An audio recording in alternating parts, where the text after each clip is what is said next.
Caitlin Clark in her decision, I not only respect it, but I wholeheartedly support it. You know, a lot of people say that Caitlin Clark moves the needle. That is wrong. She is the needle. Caitlin Clark might be ready to walk away from the WNBA. Right now, there is a number floating around in private calls and boardrooms. $150 million, not in fake social media money, in real cash, equity, and power. If Caitlin would start her own league with you, I'd give her $100 million and I have as many billionaires as you needed to start a league. If Caitlin did her own league, do you know what you would want to see her do? She'd have people lining up, including myself, and she would put the WNBA out of business. I really do believe that. It is being tied to one idea. Give Caitlin Clark a way to escape the league that underpaid her, failed to protect her, and then expected her to smile and carry the whole thing on her back. Well, I think I did this same video last year, and now we have the 2025 version of the highest paid female athletes of 2025. Now, for the sake of this channel, we're going to obviously focus on Caitlin Clark. By the way, of the top 15 female athletes that made the list, Caitlin Clark was the only WNBA athlete that landed on the list. The WNBA thought they owned Caitlin. They thought a rookie salary of about $76,000 would be enough, even while she broke every ratings record they had. But while they were letting veterans take cheap shots at their golden goose, a new league was building something very different in the shadows. It is called Unrivaled. On the surface, it looks like another women's basketball project. But if you listen to what is being said behind the scenes, Unrivaled is not just a league. It is an exit plan for every star who is tired of asking for respect instead of being given it. Here is what makes this offer so deadly for the WNBA. Unrivaled is talking about money in a different language, not a small raise on a 4-year WNBA deal. They are talking about a reported $150 million package built on 3 pillars. A real salary that matches her drawing power, equity in the league itself, and long-term control over her own image and marketing. That is not just a contract. That is a key to the front door. Think about what Caitlin lived through in her rookie year. She packed arenas in every city. She pushed TV numbers into Super Bowl territory for a regular season women's game. Caitlin Clark is the cash cow. She is box office. When she plays, the ratings go up, revenue goes up, interest goes up. When she doesn't play, it plummets. 36% drop in the ratings for All-Star Weekend for the WNBA a few weeks ago. Last year, she didn't miss a game. This year, she missed 17 games.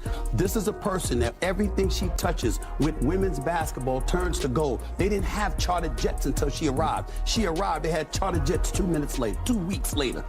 Families who had never watched a WNBA match before were suddenly planning road trips around her schedule. Yet on the court, she was treated like a target, not a treasure. Hard fouls, cheap shots away from the ball. The league office watched all of this and did almost nothing. Now put yourself in Caitlin's shoes. On one side, you have the WNBA, low wages at the start, questionable protection, old guard politics. On the other side, you have a brand new league saying, we will pay you like the global star you already are, and we will give you a piece of the empire you help us build. That is not greed. That is self-respect. This is why people are calling it the LIV golf moment for women's basketball. The PGA Tour thought tradition and loyalty would be enough to keep golfers at home. It was not. When life-changing money arrived, players left. You get one career, you get one body, you get one shot at generational wealth for your family. Caitlin is 22. She already carries an entire sport every time she steps on a court. And the system around her has sent a very clear message. We want your ratings. We want your ticket sales. We want your jersey numbers. We do not want you to change how power works in our rooms. You see her at this event, you see the kind of noise that this is making, you see that this is trending on social media, you see that SportsCenter, Bleacher Report, all of these places, every media outlet is covering this, and you don't say anything. That's what we were talking about this whole season. We were correct. The fans that were saying that the WNBA seems to be trying to quiet the noise of Caitlin Clark, not letting her shine to her full ability, and not, in turn, not helping your own players in the league, we were right. And this event proved it because the LPGA did literally everything correct. You can see it in more than just the WNBA season. Look at the Team USA drama. When a legend like Cheryl Miller says out loud that certain people never wanted Caitlin on that roster, she is not talking about talent. She is talking about fear. Fear that a young star will outshine the veterans. Fear that sponsors and cameras will follow her first. Fear that the old hierarchy will crumble if she is allowed to sit at the main table. I'm gonna be honest because it needs to be said. I can relate to that young lady, and I felt for her. Mm-hmm.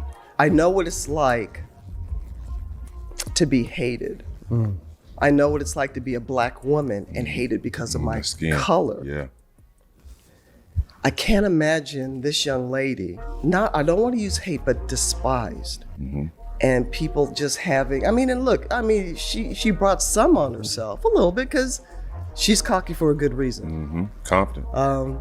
And I love that about her. But to watch the dynamics and the media, they had their narrative. Mm-hmm.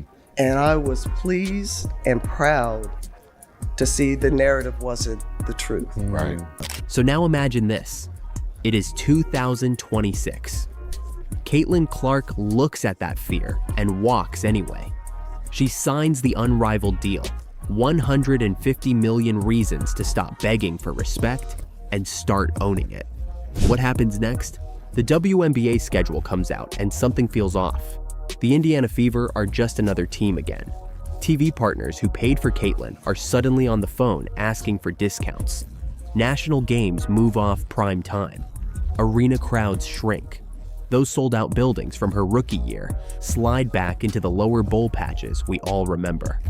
Meanwhile, Unrivaled tips off. Game 1 is a sellout. Cameras are everywhere. Every highlight package has Caitlin at the center. Other stars follow. Angel Reese wants in. Future pros from college see where the real money and flexibility live and circle Unrivaled dates, not WNBA draft night. Sponsors move their budgets like water following gravity. The league that thought it owned Caitlin now realizes the truth. She was never theirs. She belonged to the fans who followed her from Iowa to the pros. She belonged to the brands that saw her as more than a role player in someone else's storyline. She belonged to herself. Here is the hard part for the WNBA. None of this had to happen. They had the most important player in women's basketball history land in their lap. They could have protected her. They could have built every marketing push around her. They could have fixed the pay structure before a rival league forced their hand. Instead, they chose pride. They chose politics. They chose to believe she had nowhere else to go. Now, there might be a $150 million escape plan sitting on the table. So I want to ask you the only question that really matters. If you were Caitlin Clark, would you stay loyal to the league that underpaid you and refused to shield you? Or would you take the deal and walk into a future you control? Drop your answer in the comments. And if you are still watching right now, type escape plan so I know you made it all the way to the end. I could have sworn it was open. Rookie move. I was a rookie once. Caitlin Clark. Aren't you Rookie of the Year? That was last year. Ancient history. The stories that I could tell you. Here, pull up a chair. Okay, I meant this rookie driver made that rookie move. Whoa. Dude. You need someone with more experience. Like a good neighbor, State Farm is there. Hey, State Farm's here to help, no matter how long you've been in the game. Game? Oh, man. Rookie move. Sponsors just made their choice, and it was not the WNBA. They picked Caitlin Clark, and the league is the one dealing with the chaos. Before the Nike Super ad, before the record-breaking rookie year, this story really starts in a simple State Farm commercial when Caitlin was still at Iowa. On paper, it was just another safe brand spot with a popular college player. But the second that ad hit the internet, something strange happened. What does it take to achieve greatness? To rewrite history and go places no athlete has ever gone before?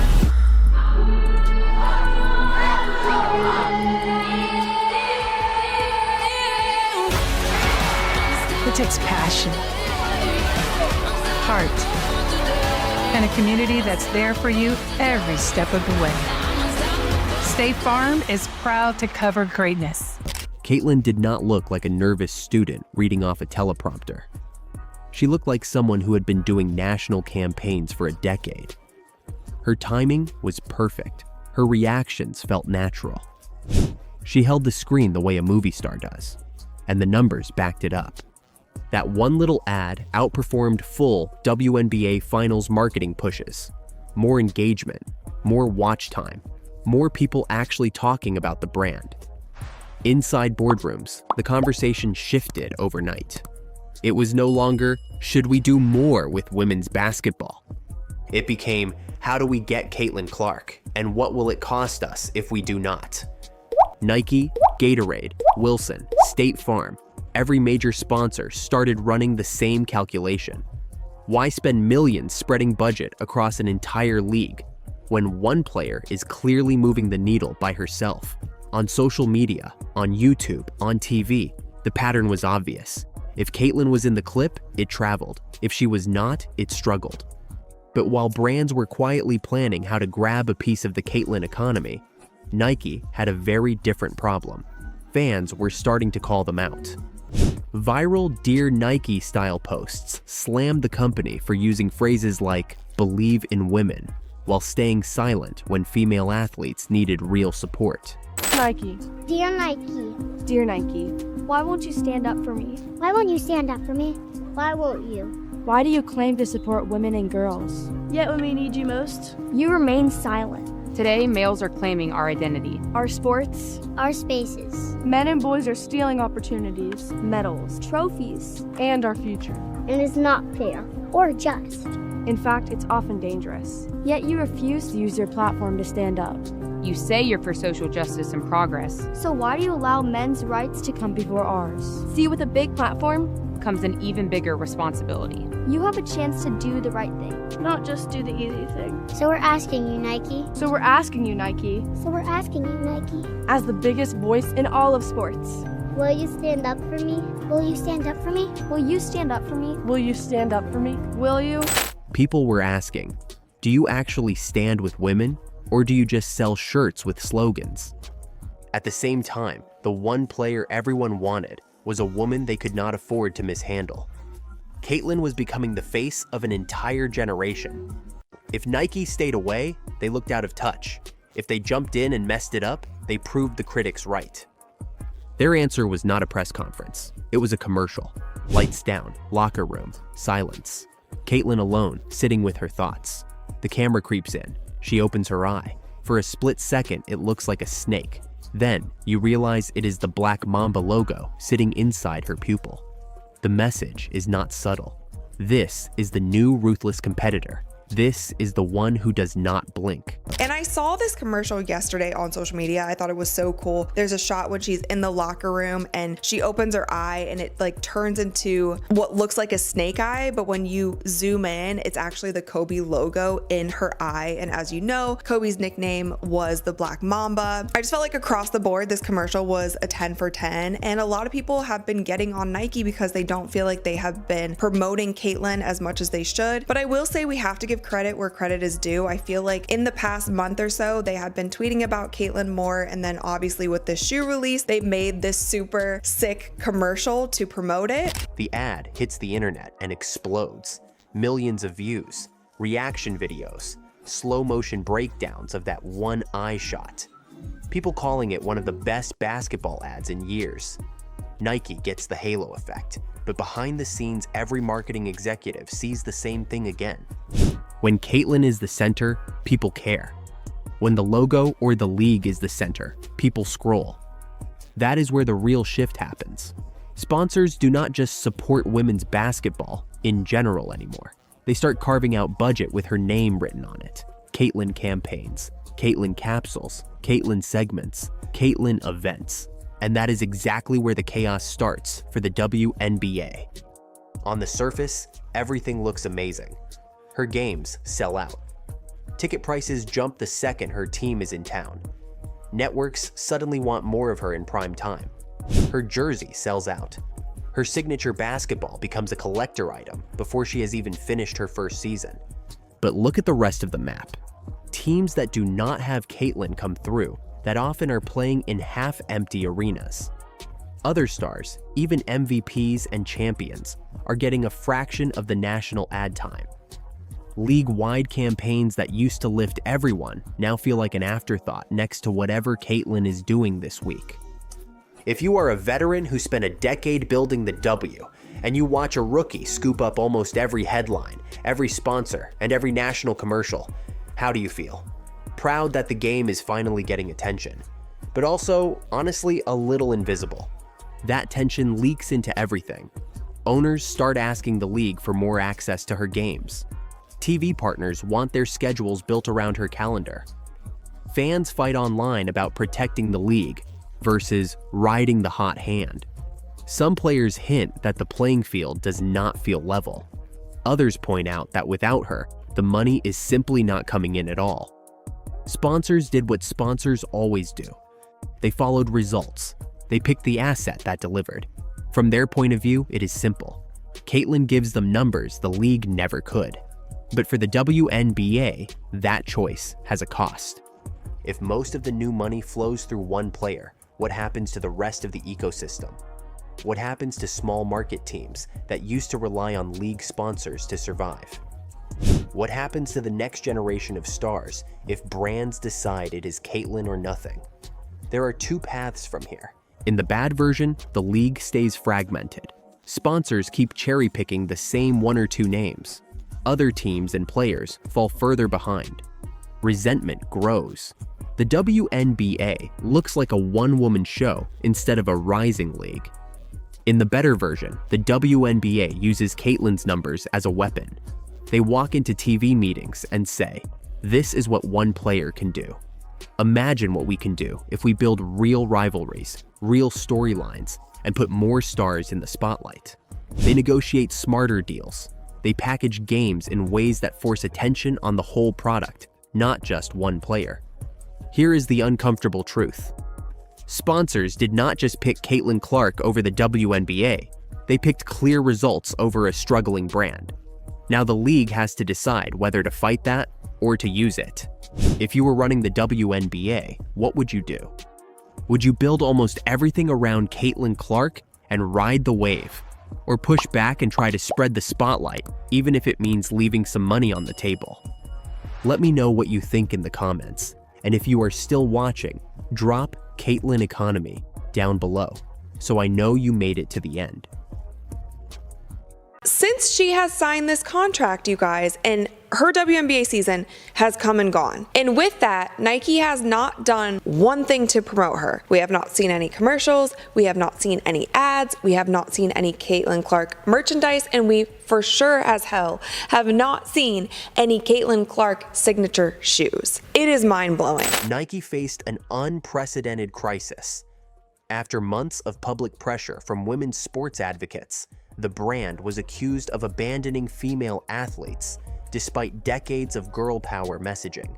See, I don't know what it is between Nike and Caitlyn Clark, but for some eerie reason, it seems like Nike really much don't respect Caitlyn Clark. Or am I tripping? Get down in the comment section right now. Let me know if y'all think Nike respect Caitlyn Clark. Because to me, this is my own personal opinion and my own observation of what I've been seeing for the last 2.5 years.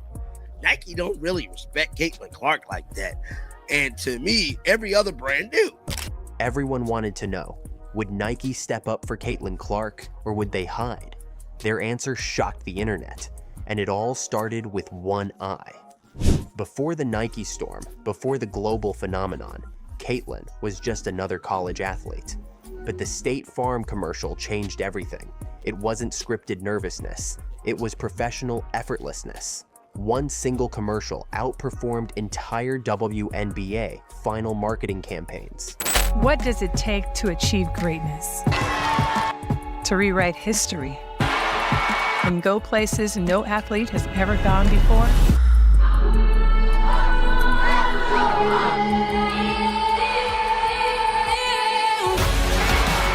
It takes passion, heart, and a community that's there for you every step of the way. State Farm is proud to cover greatness. Brands noticed immediately. She wasn't just an athlete who could do ads. She was an advertising engine disguised as an athlete. From that moment, the biggest brands in the world wanted her. But Nike had a problem they didn't anticipate. As Caitlin's fame skyrocketed, Nike found themselves facing unexpected heat. Fans and advocates called them out publicly with viral Dear Nike messages. The accusation was simple but devastating. You talk about supporting girls and women, but you refuse to truly stand up for them. Where were you when it mattered? Where was your voice? Nike. Dear Nike. Dear Nike. Why won't you stand up for me? Why won't you stand up for me? Why won't you? Why do you claim to support women and girls? Yet when we need you most, You remain silent. Today, males are claiming our identity. our sports, Our spaces. men and boys are stealing opportunities, medals, trophies, and our future. And it's not fair or just. In fact, it's often dangerous. Yet you refuse to use your platform to stand up. You say you're for social justice and progress. So why do you allow men's rights to come before ours? See, with a big platform Comes an even bigger responsibility. you have a chance to do the right thing. Not just do the easy thing. So we're asking you, Nike. So we're asking you, Nike, So we're asking you, Nike. As the biggest voice in all of sports, Will you stand up for me? Will you stand up for me? will you stand up for me? will you stand up for me? Will you? The pressure grew. Nike's silence was becoming its own kind of answer. Then, Nike did something nobody expected. They didn't just respond. They made a declaration. The Nike commercial opened in total silence. A dim locker room. Caitlin sits alone. She lifts her head, slowly opens one eye. At first glance, it looked like a CGI snake eye, a reptile-like iris glowing under shadows. Then people zoomed in, enhanced, paused, analyzed. What they discovered sent shockwaves across social media. It wasn't a snake eye. It was the Kobe Bryant Black Mamba logo, subtly built into her pupil. One single frame, a symbolic handoff. The fiercest competitor of his generation, passing the torch to the new one. And in other Caitlin Clark news, Nike just released a brand new commercial featuring Caitlin Clark and her new Kobe shoe that she released today. And I saw this commercial yesterday on social media. I thought it was so cool. There's a shot when she's in the locker room and she opens her eye and it like turns into what looks like a snake eye, but when you zoom in, it's actually the Kobe logo in her eye. And as you know, Kobe's nickname was the Black Mamba. I just felt like across the board, this commercial was a 10 for 10. And a lot of people have been getting on Nike because they don't feel like they have been promoting Caitlin as much as they should. But I will say we have to give credit where credit is due. I feel like in the past month or so, they have been tweeting about Caitlin more. And then obviously with this shoe release, they made this super sick commercial to promote it. Within minutes, millions of reactions flooded in. Fan edits, slow motion breakdowns, comments flooded in. This is the hardest shot Nike has done in years. And she's not the future. She's the present. Nike didn't just promote Caitlin, they anointed her. But that was only the first 10 seconds. The rest of the commercial escalated everything. From there, the ad went full Super Bowl mode. Caitlin appeared alongside Aya Wilson, Sabrina Ionescu, Shakira Richardson, and other elite women who became symbols of ambition and dominance. The voiceover wasn't soft or inspirational. It was defiant. You'll be told you can't do it, so do it anyway. You'll be told you can't win, so win. You can't take credit. You can't speak up. You can't be so ambitious. You can't break records. You can't have any fun. You can't make demands. You can't keep score. You can't stand out. Whatever you do, you can't win.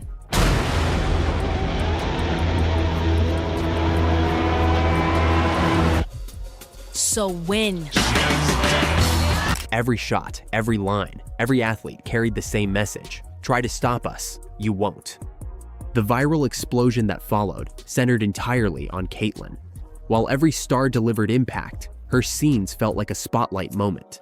A signal that she wasn't just another athlete in an ad. She was becoming the face of the entire movement. Within hours, the numbers proved it. Tens of millions of views, thousands of edits, reaction videos across all platforms, trending in multiple countries. Research firms ranked it as top-tier Super Bowl-level emotional impact. For a rookie in her first season, it was unreal. But this commercial was only one piece of something much bigger. Caitlyn had already been quietly transforming every brand she touched. Gatorade water bottles sold out in days. Wilson released special edition basketballs with her initials. They became collector items instantly. The CC monogram turned into one of the most requested logos for apparel and merch. Kids brought Caitlyn-branded Gatorade bottles to school. Her signature basketballs appeared on resale sites at premium prices. The pattern was undeniable. Every brand Caitlyn worked with saw the same result. Viral clips, skyrocketing sales, massive search spikes, engagement levels unheard of in women's sports. Nike wasn't just promoting her, Nike was betting their entire brand credibility on her, and they won. What shocked everyone inside the industry was how naturally Caitlyn handled all of this. She didn't look overwhelmed. She didn't look scripted. She looked authentic. Brands don't just want reach, they want authenticity on camera. Caitlyn checks both boxes better than almost anyone of her generation. Nike's choice to center the entire commercial around "Do It Anyway" was brilliant because it matched Caitlyn's entire brand identity. She's the player who took logo threes before people believed women should shoot that far. She's the one who filled arenas that had been half empty for years. She broke records nobody thought were reachable. The ad didn't just showcase talent, it showcased her mentality. Here's what Nike's commercial really revealed. Caitlyn Clark isn't just a promising rookie. She's a cultural movement, and movements don't slow down, they grow. Brands understand this now. The LPGA got it. They built an entire event around her and saw massive engagement. Gatorade understands. Wilson understands. Nearly every major sponsor is fighting for a chance to secure even one commercial appearance with her. This is what happens when a player stops being an athlete and becomes a brand. This is what happens when commercials don't just promote products, they promote movements. The real question Nike answered wasn't whether they'd support Caitlyn. It was whether they were willing to bet their entire brand narrative on her. And they did. Her next shoe drop will shatter sales records. Her next commercial will go viral on impact. Every brand that wasn't sure about her a year ago is now fighting for a contract. If this video opened your eyes to something you missed, hit that like button. Subscribe for more deep dives into sports culture and the people changing the game. Drop a comment below. What moment from Caitlyn's rise shocked you the most? Thanks for watching.